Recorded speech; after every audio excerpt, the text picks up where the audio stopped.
Queridos irmãos, nós vamos estudar a palavra de Deus a partir do texto bíblico de Mateus, capítulo 13. Mateus, capítulo 13, os versículos são do 31 até o 32, 31 e 32. Mateus, capítulo 13, 31 e 32, a parábola do grão de mostarda. E já quero iniciar conversando com as crianças, como sempre fazemos. Queridas crianças, o pastor vai pedir um desenho muito simples hoje, na folha que vocês fazem sempre o desenho. Desenhe, num lado da folha, uma pequena árvore. Vocês vão desenhar o chão, como sempre fazem, aquela grama bem bonita, bem verdinha. E então, uma árvore, um céu azul por detrás e pássaros nessa árvore, se aninhando nessa árvore, né? Se tiver dificuldade, chama o papai e a mamãe que eles ajudam você a desenhar. Uma pequena árvore com os pássaros nos seus galhos. E no outro lado da folha, eu sempre peço que vocês façam o desenho, esse é um desenho que eu peço para vocês fazerem bastante. Desenhe uma igreja bem bonita, aquela igreja que está na mente de vocês. E então, gente indo para esta igreja, que é uma das figuras mais bonitas, eu acho, na humanidade. A humanidade é trazida por fé para a adoração ao Senhor, para o serviço ao Senhor. Para Deus, crianças, o culto é um serviço, nós servimos a Deus no culto. Então é com alegria que vamos à casa do Senhor. Com alegria, disse o salmista, pararam os meus pés diante de Jerusalém. Com alegria vou à casa do Senhor. E alegrei-me quando me disseram, vamos à casa do Senhor. E nós adultos, vamos conversar sobre isso um pouco nessa noite? Vamos falar sobre reino de Deus a partir de uma das parábolas.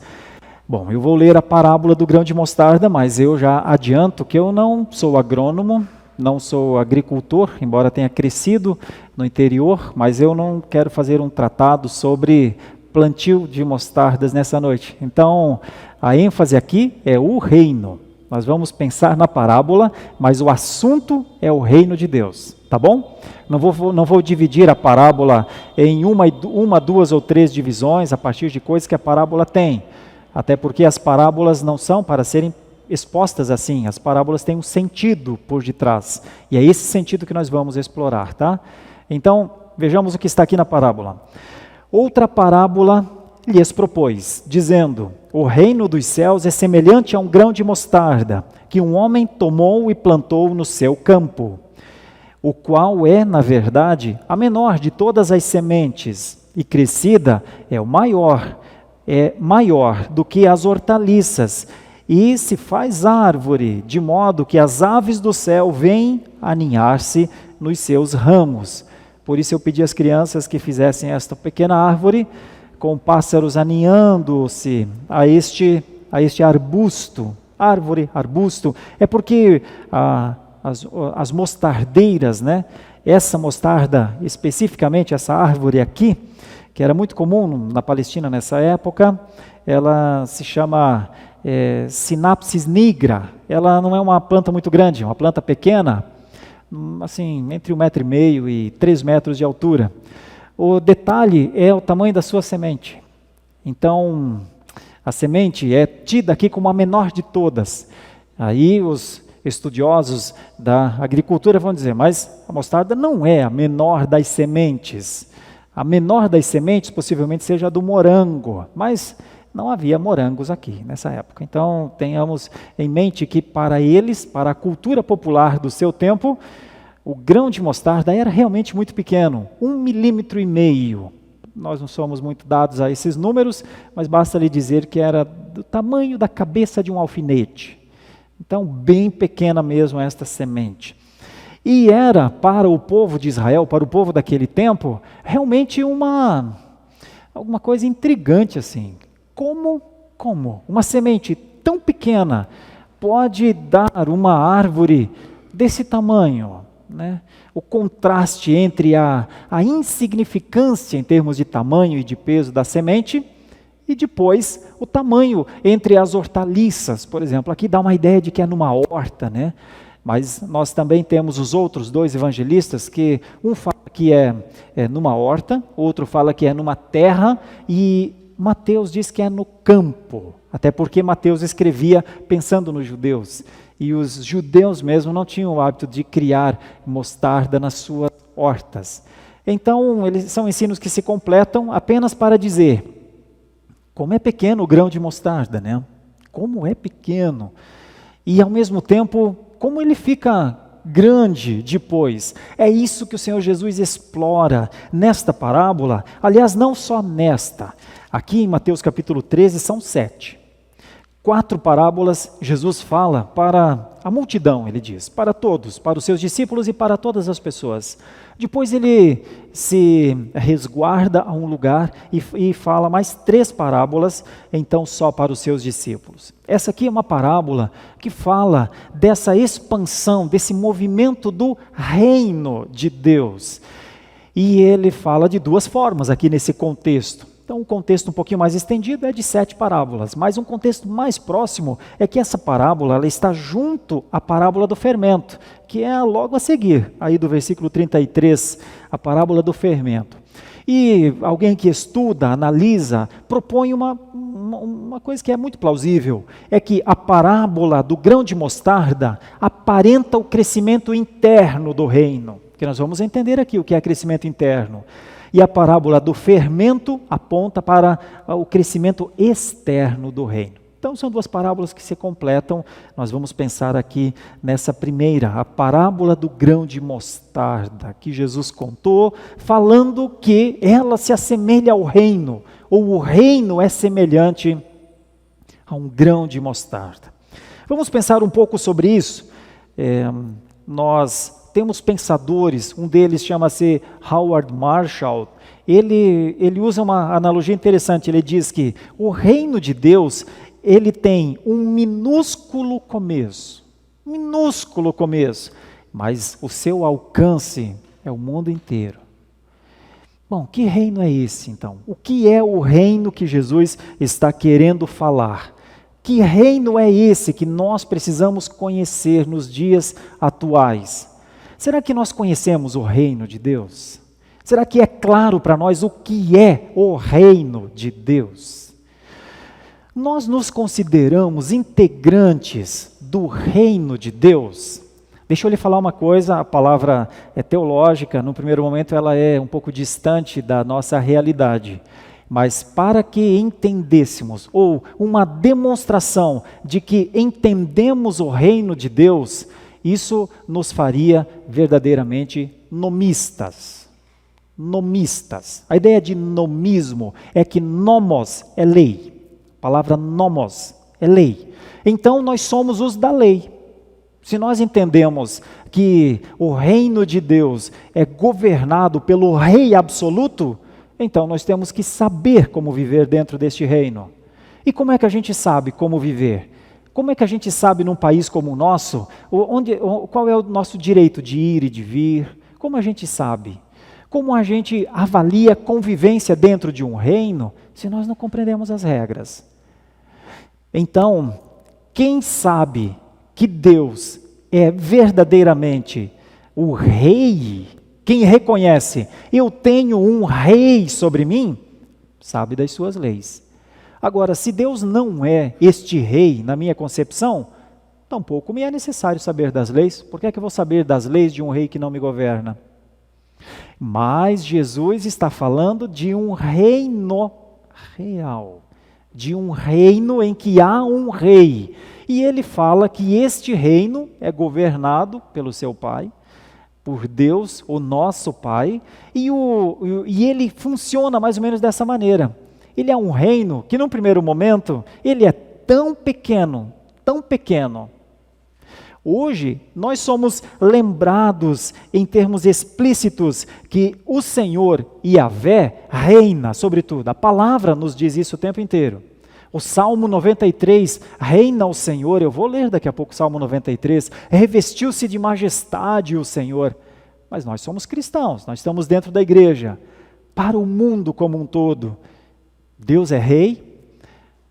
O Salmo 93 fala de um rei verdadeiro, de um rei real, Talvez não, né? Talvez não. Porque o reino de Deus, segundo Jesus, é assim, quase invisível num primeiro momento, quase imperceptível. Em termos de medidas, as menores. No entanto, Jesus disse que este reino, apesar de tão pequeno, de muito pequeno, ele é um reino que cresce. Então, a primeira coisa que eu quero considerar aqui, porque é o reino, o assunto, é que o reino de Deus cresce, meus irmãos. Isso é até uma coisa um pouquinho estranha para a gente entender, porque nós não conseguimos perceber esse crescimento de maneira visível com tanta facilidade. Acontece que o reino de Deus não é só isso que nós estamos olhando. O reino de Deus vem crescendo desde a sua implantação.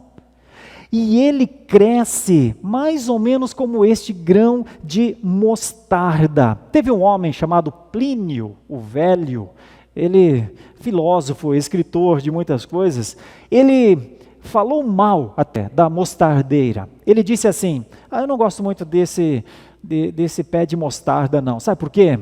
É assim, se você semear na terra, germina na hora e cresce, e então fica o campo infestado. Ele quase quis dizer que a mostarda era uma erva daninha em alguns lugares. Tamanho o poder de germinação da semente. Opa, isso nos ajuda a compreender um pouco mais. Se Plínio o Velho, que não era nem crente nem nada, ele diz, olha, semente de mostarda, pequena, insignificante, olha, a gente quase não vê. Quem tem presbiopia, no meu caso, para menos de 30 centímetros, eu acho que não conseguiria ver a semente de mostarda, o grão de mostarda na mão. Mas olha, que coisa incrível, quando lança na terra, germina de maneira assombrosa. Jesus estava falando de um crescimento assombroso. Como é que nasce o reino de Deus? Ou como está o reino de Deus nos seus primórdios? Em Mateus 4,17, Jesus às margens do lago de Genezaré, ele diz, arrependei-vos, porque próximo está o reino dos céus. Olha, depois essa palavra reino dos céus aparece tantas vezes nas Escrituras, 133 vezes. O reino de Deus está próximo de vocês, o reino está chegando, o reino, em algum momento, Lucas chega a dizer, o reino está dentro de vocês. É claro que a expressão grega ali está mais para entre vocês. Mas uma ênfase na presença do reino. Então é um reino insignificante no primeiro momento, mas presente.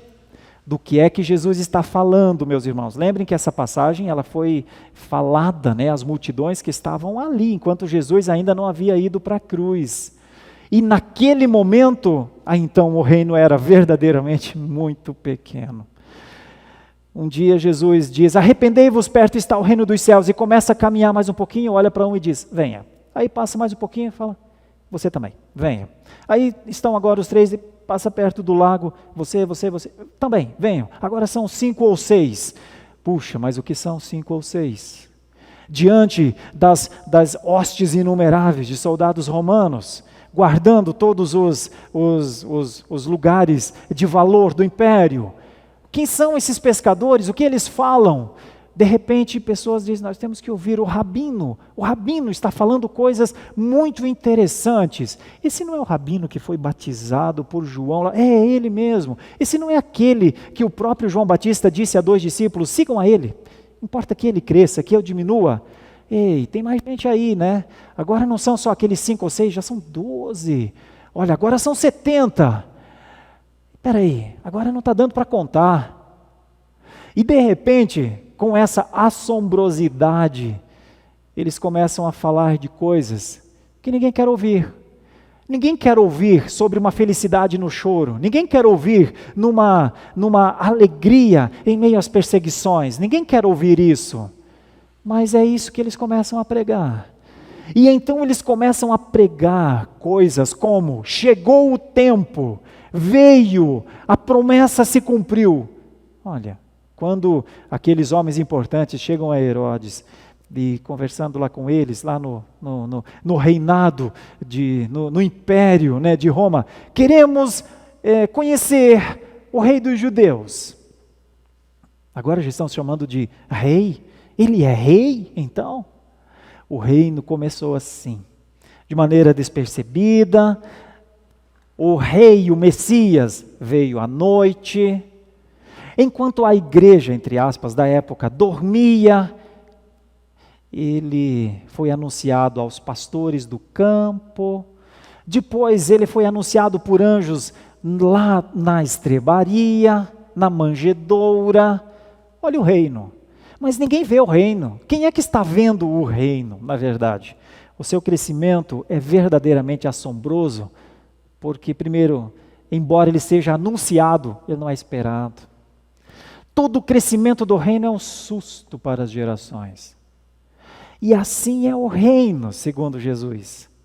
O reino, ele assombra, porque em um momento ele era assim imperceptível. No outro momento, as famílias inteiras estão dentro deste reino. Então, a primeira coisa que a parábola do grão de mostarda parece nos falar acerca do reino é que ele é, na verdade, a menor das instituições, a menor das forças. E quando eu falo menor, é porque era menor mesmo. As três grandes forças já estavam estabelecidas: o judaísmo, o helenismo e o romanismo. Todas as suas estruturas já estavam estabelecidas, cada um sabia o que tinha de fazer dentro da estrutura. Mas aqueles pescadores estão perguntando ainda ao Messias: para onde iremos? Nós, quando o Senhor disse, se não quiserem ficar comigo, podem ir embora. E então nós perguntamos: ir embora? Mas para onde nós iremos? Para o romanismo? Para o judaísmo? Para o helenismo? Eles não têm palavras de vida eterna. Então o reino começa muito pequeno, no entanto ele tem uma qualidade muito significativa, que na verdade é a qualidade do grão de mostarda. Eu tomo muito cuidado, eu não quero incorrer em nenhuma heresia agronômica. De repente, pessoas conhecem bem essa questão do plantio e tudo mais, né? Mas eu acho que posso afirmar com alguma propriedade que o grão de mostarda, naquela época, era impossível de ser adulterado. Era impossível de se fazer transgenia naquela época. Tanto por conta das limitações da ciência, como pela qualidade natural do grão de mostarda. Essa é uma característica também que parece que faz sentido aqui. O Senhor Jesus está falando que o reino, ele não é só pequeno como um grão de mostarda, mas ele tem uma qualidade natural nele, ele não pode ser adulterado facilmente. Os estudiosos, inclusive, dizem que quando um grão de mostarda cai na terra, teoricamente os pés de mostarda crescem quase do mesmo tamanho, porque a condição de germinação da semente é muito elevada, mais elevada que a maioria das outras sementes. Isso nos mostra um aspecto do reino, irmãos, a qualidade do reino, a excelência, o valor do reino. Jesus está dando um valor muito grande a uma pequena semente, para dizer, e isso é importante nós entendermos, que o reino de Deus pode ser desconhecido de qualquer cultura, mas o Senhor vê o seu reino crescendo. E vê o reino crescendo com qualidade, que é outra coisa muito importante aqui no texto. A qualidade do reino de Deus, meus irmãos, vem da palavra. A qualidade do reino de Deus, meus irmãos, vem do nomismo. O Senhor é rei, o Senhor tem instruções, o que o Senhor diz para fazermos e o que o Senhor diz para não fazermos. Essa é a qualidade do reino de Deus. A qualidade do reino de Deus está na obediência às palavras do rei.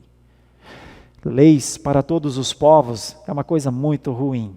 Lei tem a ver com coação, tem a ver com repressão, lei tem a ver com pena, lei tem a ver com preço, com custo, com a tomada das liberdades. Principalmente nós no Ocidente, nós temos uma ideia de leis assim. Quando vemos as placas, quando vemos o não pode fazer isso, isso aqui também não pode, a gente olha e fala, ó, mais uma lei, né? Então a lei para nós é uma coisa que nos invade de certa maneira na nossa cultura e nenhum de nós gosta muito de leis. No entanto, No entanto, as leis do nosso Deus são leis para a vida. São leis de proteção, são leis de cuidado, são leis que expressam o seu olhar. O Senhor Deus quer que o seu reino ande de acordo com a sua vontade. E estas leis nós chamamos de nomismo. Nós dizemos, olha, nós amamos as leis do Senhor. Nós queremos essas leis para nós. Senhor, quais são as tuas leis? É isso que é a qualidade do reino. É quando nós compreendemos a vontade de Deus. E quando nós amamos a vontade de Deus. E quando nós não acostumamos a burlar as leis de Deus e pedir desculpas depois. Senhor, mais uma vez não deu, me perdoa, Senhor. Senhor, eu sei das tuas leis, mas, Senhor, minha cultura é contra leis. Senhor, as tuas leis são importantes, eu sei, elas restauram a alma, inclusive. Mas eu estou dentro de uma cultura que não gosta de leis.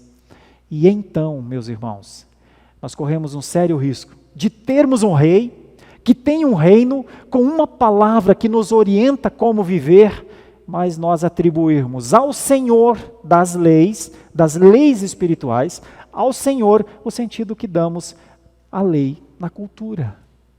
Pensem comigo, a qualidade do reino tem a ver com a obediência à palavra de Deus.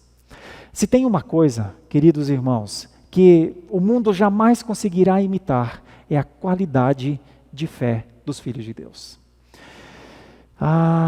Quando eu me lembro um pouco da minha caminhada, do começo da minha caminhada cristã, e eu me lembro um pouco do que eu via nas pessoas que eram convertidas antes de mim.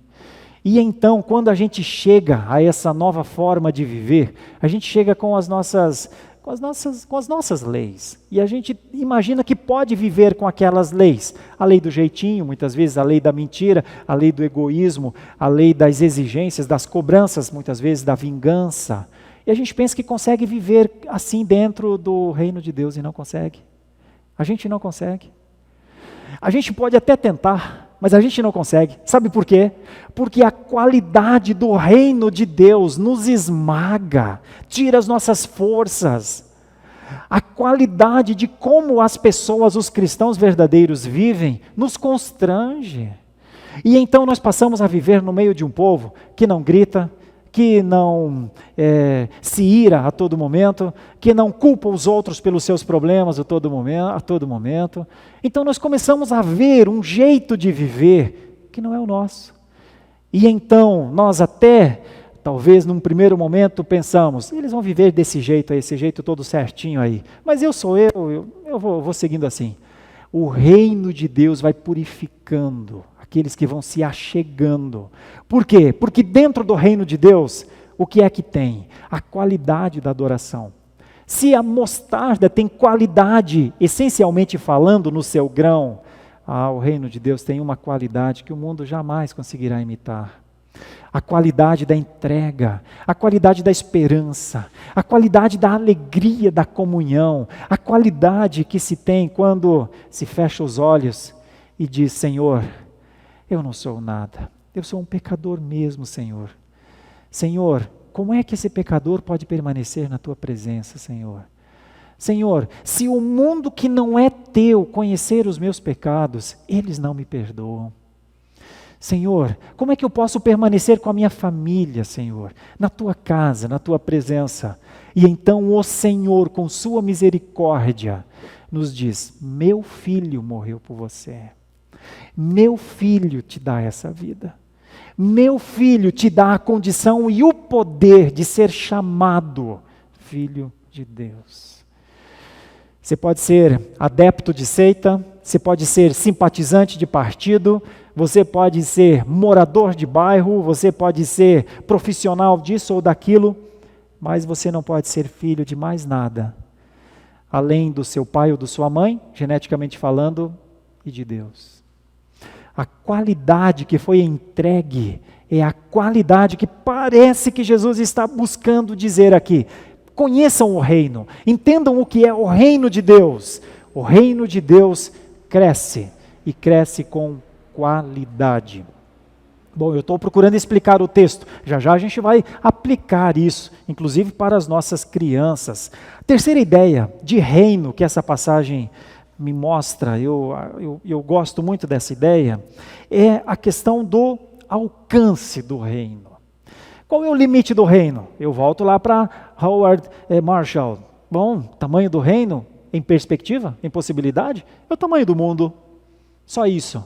Do mundo de hoje? Não. Do mundo de todos os tempos. Barbaridade, mas então é grande mesmo.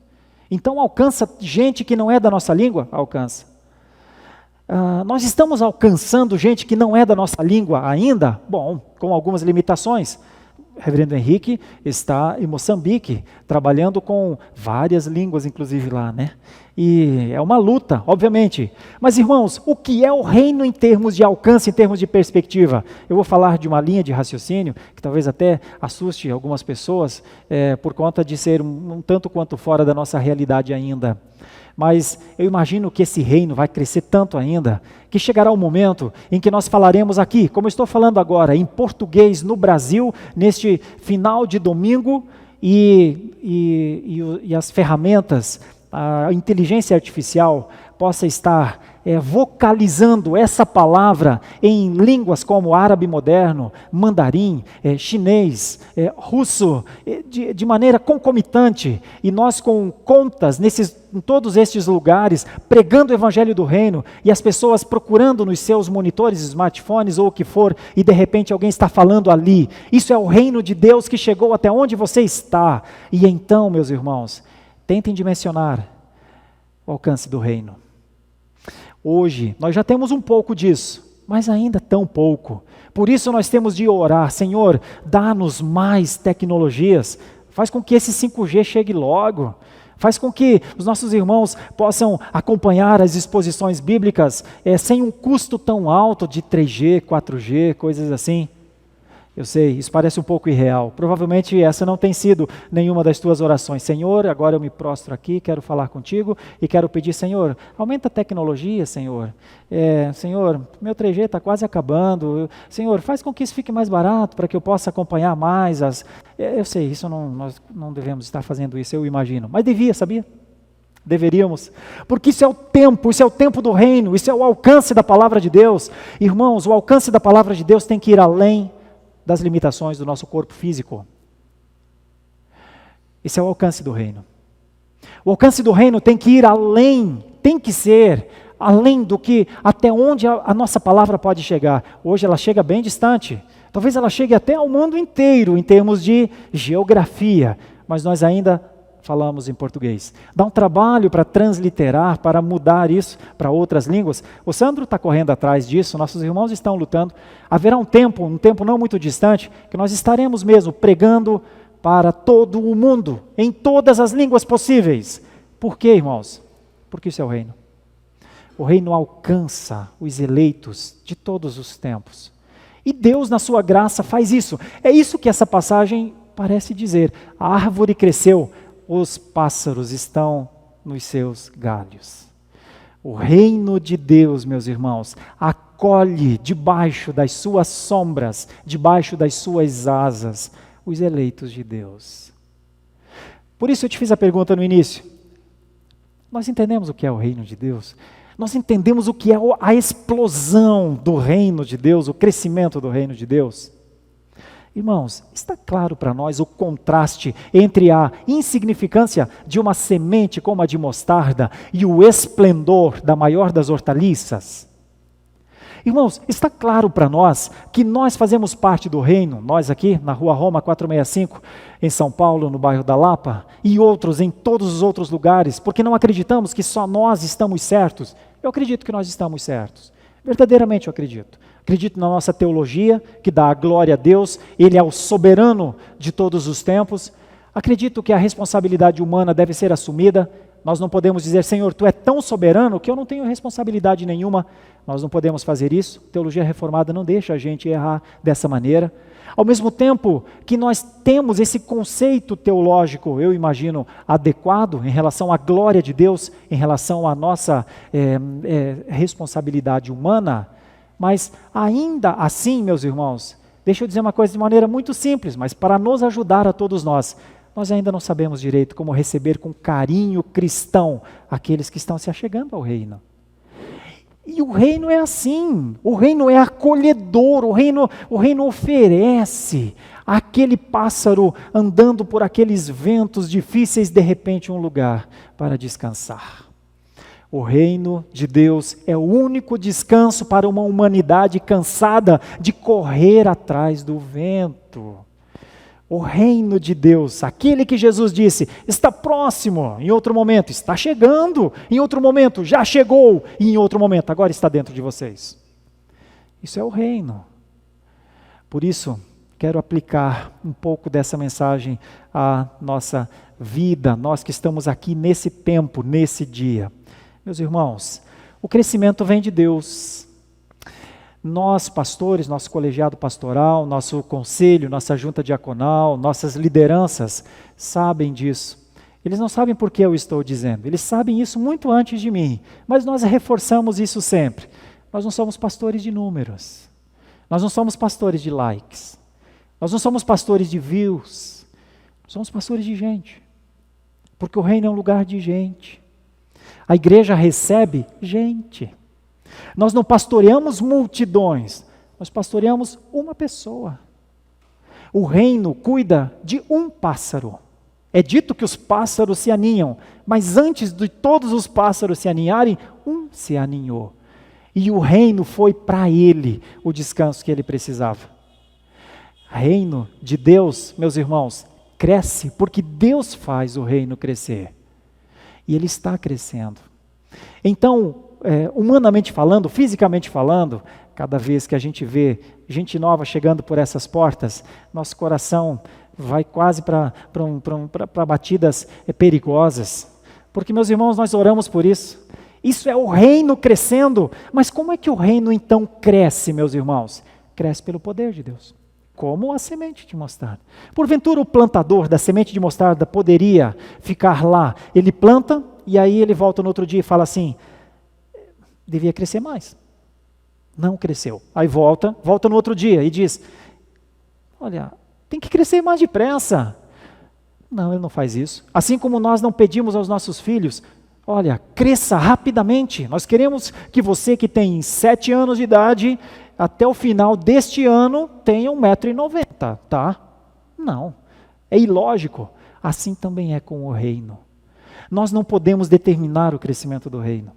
Deus faz o reino crescer, os nossos olhos só contemplam o reino crescente, para que nós glorifiquemos ao Senhor, para que nós o louvemos de maneira efusiva. O Senhor Deus está operando grandes coisas. Irmão, a cada novo convertido, quando eu falo novo convertido, me permitam, eu falo com muito cuidado isso, é quando alguém se volta ao Senhor e diz, Senhor, eu vou te adorar, eu vou te servir, eu vou te engrandecer.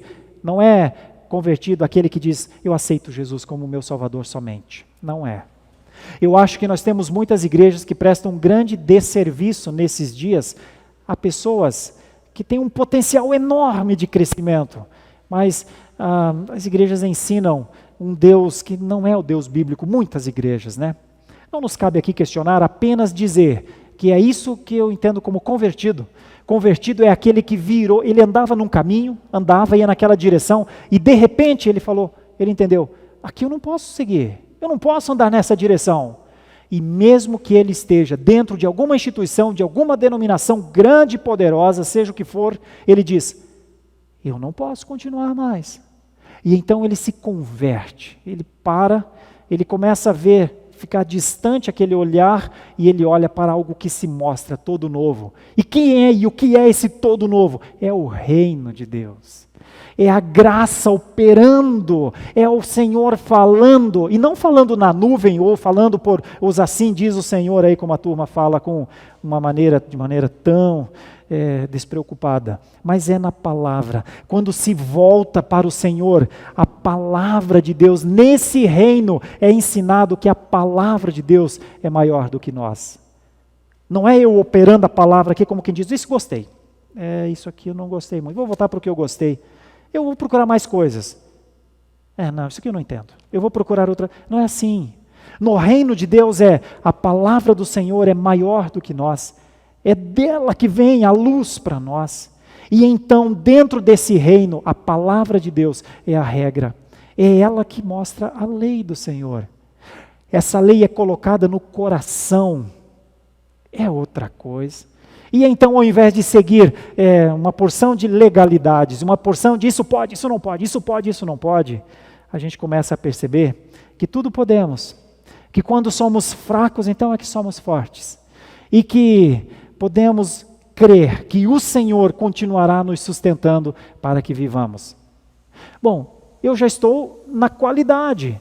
Irmãos, se tem uma coisa nos nossos dias que necessita de avaliação, é a qualidade da igreja. A qualidade das igrejas, do conceito de igreja. Meus queridos irmãos, é possível que igrejas se desviem? É sim. Haja vista a reforma do século XVI, a igreja havia se desviado tanto que havia perdido inclusive o senso do que era igreja. Então os reformadores quiseram uma igreja de como era o tempo bíblico. Por isso é uma igreja reformada, uma igreja de volta à forma. E essa igreja tem qualidade, ela precisa ter. Com isso eu faço uma aplicação muito simples, mas muito direta, e me perdoem mesmo, mas eu tenho que reforçar, é responsabilidade ministerial, não tem jeito. Se talvez alguém nos acompanha por nossas mídias sociais e vive uma fé dentro de instituições que não apontem para a glória de Deus, para o reino de Deus, para o poder de Deus, para as suas leis perfeitas, a lei que Ele coloca no coração do homem, zele por sua vida, ore por você mesmo, peça ao Espírito de Deus que Ele ajude, porque, meus irmãos, tem uma qualidade que é necessária no cristão. E esta qualidade está aqui na parábola como um exemplo. Busquemos a excelência dentro da fé. A excelência dentro da fé tem uma regra simples: leitura da palavra e oração. Leitura da palavra, oração, meditação. Leitura da palavra, oração, meditação, arrependimento. Leitura da palavra, oração, choro por nossos pecados, confissão dos nossos pecados. Leitura da palavra, note que sempre começa com a leitura da palavra. Leitura da palavra, oração, confissão dos nossos pecados, luta com eles. A gente confessa o pecado agora, peca de novo amanhã. Leitura da palavra, confissão de pecados, posicionamento na luta contra o pecado. Ainda não temos resistido até o sangue, disse o autor aos Hebreus. Reveste-se da proteção da palavra, do escudo da fé e se posiciona. É assim que a gente enfrenta o pecado. Isso é qualidade. Sem resistência, sem enfrentamento ao pecado, jamais haverá qualidade na igreja. Jamais. A gente verá, hipoteticamente, a qualidade nos outros. Mas nós não estamos falando dos outros, meus irmãos. Nós estamos falando de nós. Nós estamos falando da qualidade da nossa fé. É um exercício difícil, mas eu não posso me furtar de falar. Eu e você precisamos analisar a nossa fé sempre. Não só de vez em quando, não quando alguém nos lembra. Nós precisamos analisar a nossa fé como quem tem coragem de dizer: eu sou um pecador mesmo. Ninguém precisa me dizer que eu sou um pecador, eu já sei. A qualidade do reino de Deus é uma coisa assombrosa. E nós que fazemos parte do reino de Deus, precisamos amar esse aperfeiçoamento. Leitura da palavra, oração e muitas mudanças na vida. Agora, para com a leitura da palavra, para com a oração, e você será um desastre ambulante. Você vai manter uma aparência de quem é crente, de quem é santo. Ninguém vai lhe perguntar: já leu a Bíblia hoje? Já orou hoje? Já confessou seus pecados hoje? Ninguém vai fazer isso com você. Em algum momento, talvez, nem a nossa consciência. Percebe o que é um estado longe da qualidade espiritual? Quando até a nossa consciência está cauterizada. Nós racionalizamos tudo aqui. E então nós vivemos no automático. Pois bem, eu quero ressaltar o aspecto da qualidade. A qualidade cristã, a qualidade do reino, ela foi trazida a nós na Reforma Protestante. Nos foi ensinado que dá para viver como povo de Deus, adorando a Deus na beleza da sua santidade, com um culto verdadeiramente teorreferente, um culto para Deus. A Reforma Protestante ensinou o nosso lugar de pecadores que não podem pagar por perdão de pecados. Foi por isso que Lutero colocou as 95 teses, entre outras coisas. Não tem qualidade paga. A nossa qualidade não é monetária. Nossa qualidade é de reconhecimento das nossas faltas, humilhação e choro. Aquele choro que dói, meus irmãos, aquele choro que machuca. O choro dos nossos pecados. Se eu e você não temos andado tanto nesse caminho, meus irmãos, lembremos da parábola do grão de mostarda e da sua qualidade. Deixa eu falar da última coisa. Nós não temos ideia do alcance do reino, até onde o reino de Deus irá. Nós só sabemos que ele é inimaginavelmente fora do nosso radar possível. Bom, nós não sabemos se nesse momento alguém está pregando lá no Suriname e alguém está conhecendo a Cristo lá. Nós não sabemos se nas Malvinas tem alguém sendo convertido neste momento. Nós não sabemos se na Indonésia, se no Alasca tem alguém sendo levado aos pés do Senhor nesse momento. Nós provavelmente saberemos só quem são as pessoas que entram por aquela porta. Quem são as pessoas que vêm e se assentam nos nossos bancos? Quem são as pessoas que ficam um pouquinho mais depois do culto para conversar, para nos conhecer? Então, o reino está crescendo e alcançando diante dos nossos olhos. Eu queria muito convidar você a se envolver em algo assim. Uma das coisas mais alegres para nós é ver a igreja crescer. Nós não pastoreamos números, pastoreamos gente, pessoas. Então é maravilhoso ver pessoas adorando. Eu quero convidar você, que já serve a Deus na Igreja Presbiteriana da Lapa há muito tempo, a pensar numa cultura de recebimento, uma cultura de integração, uma alegria no novo, uma esperança viva de poder fazer discipulado com Ele, de oferecer um dia da nossa semana para Ele. Uma vez, em outra igreja que eu tive o privilégio de pastorear, nós começamos um projeto de discipulado. E então eu devo ter dito num domingo à noite, meus irmãos, nós precisamos de uns 10 discipuladores, porque nós estamos com muitas pessoas chegando à igreja. E nós encontramos os 10 discipuladores.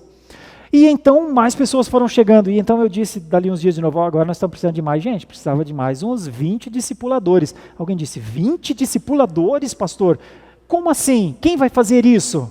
Nós vamos fazer isso. Não, então vamos fazer um curso de discipulado para nós. E eu disse para eles, meus irmãos, nós somos todos catedráticos aqui.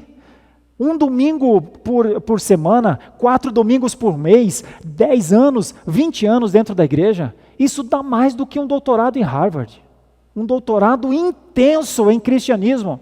Nós vamos começar um discipulado para ensinar quem vai discipular. Meus irmãos, vamos falar da vida para essas pessoas. Vamos lá.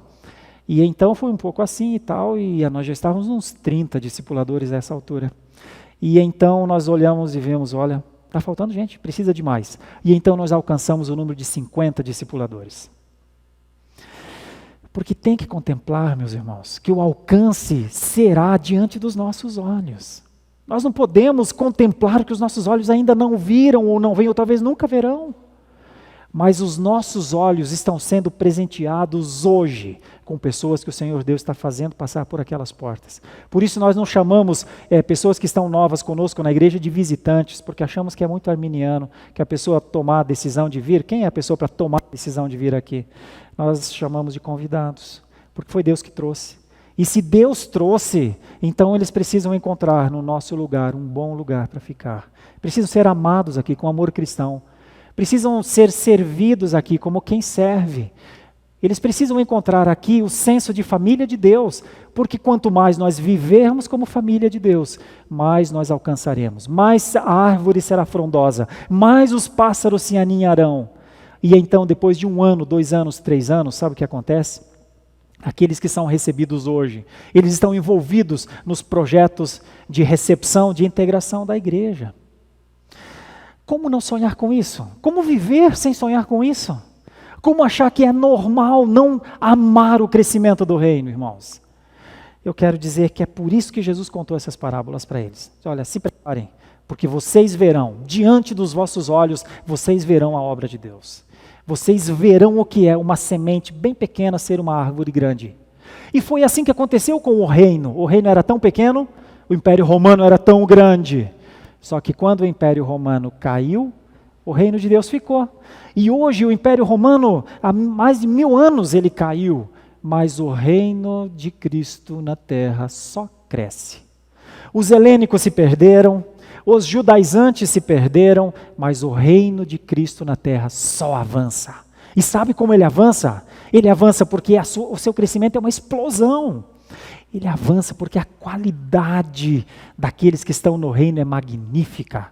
Irmãos, nós precisamos orar por aqueles que já estão na linha de frente. Tem gente trabalhando, enquanto talvez hoje nós estamos, e nós temos de estar aqui adorando, cultuando a Deus, mas ainda hoje à noite, missionários estarão por debaixo dos viadutos cuidando das pessoas, outros estão nos hospitais, outros estão fazendo discipulado virtual, outros estão dizendo para dentro das suas famílias, você precisa conhecer a fé que eu conheço, você precisa ser membro da igreja que eu faço parte, você precisa ser do reino.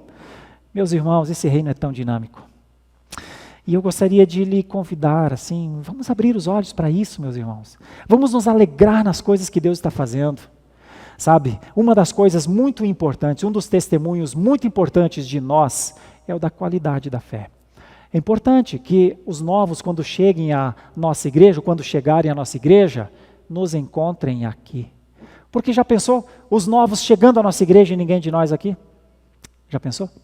Já pensou Deus fazendo a obra e trazendo o seu povo para a adoração? Mas eu amanheci meio indisposto. Sim, não estou assim tão bem hoje, acho que hoje não vou. Já pensou?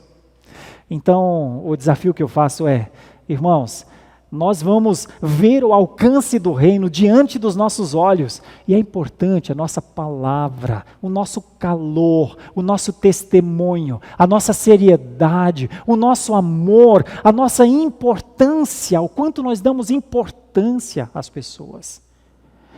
Que o Senhor nos ajude nisso, porque o Senhor Jesus contou essa parábola para ensinar o que é um grão de mostarda se tornar uma bênção muito grande.